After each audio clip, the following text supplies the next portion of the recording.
I would also like to thank our panel of witnesses for being here today to give us valuable insight into TSA's use of canines and the role they play in aviation security for both passenger and cargo screening, as well as how they can be used more effectively in both domains.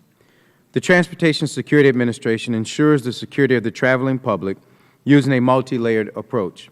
Highly trained canine teams comprise a small part of this approach, but when used in an efficient and smart manner, they're an extremely effective tool within a larger toolbox that can thwart nefarious actors.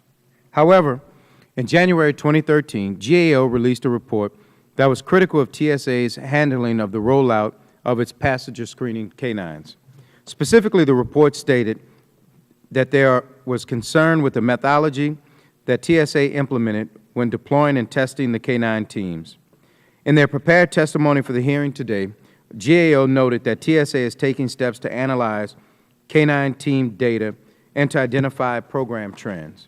I am eager to hear about the progress TSA has made in this regard, and also whether there is more that can be done by the agency to ensure that canine teams are being used in a thoughtful and efficient manner. Ms. Harvey and Ms. Lantz, thank you for being here, and thank you for the role that you play in helping keep the traveling public secure. I read your prepared testimony and was particularly interested in the section about the use of passenger screening canines in the managed inclusion process. You noted that these canine teams operate at more than 25 airports during peak travel times to help reduce waiting times. I know that these airports also have explosive trace detection equipment in place to perform the same function. I look forward to learning if there are efficiencies that can be achieved by using one method over another, or some combination of the two, as the cost for the technology as well as the passenger screening canines is great.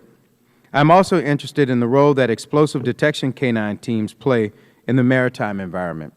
As you know, New Orleans has a great deal of passengers who travel to and from the city to other destinations aboard cruise ships.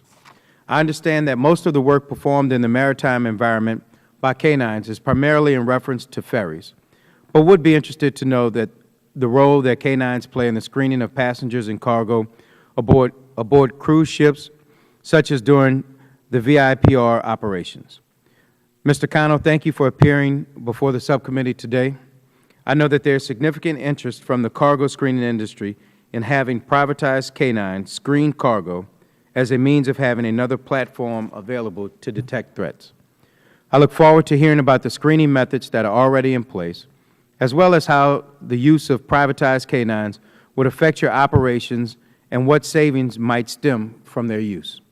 I'm also interested in the respondents to the survey you referenced in your prepared testimony who indicated that they would not consider using dogs provided by private companies and why they would not use them.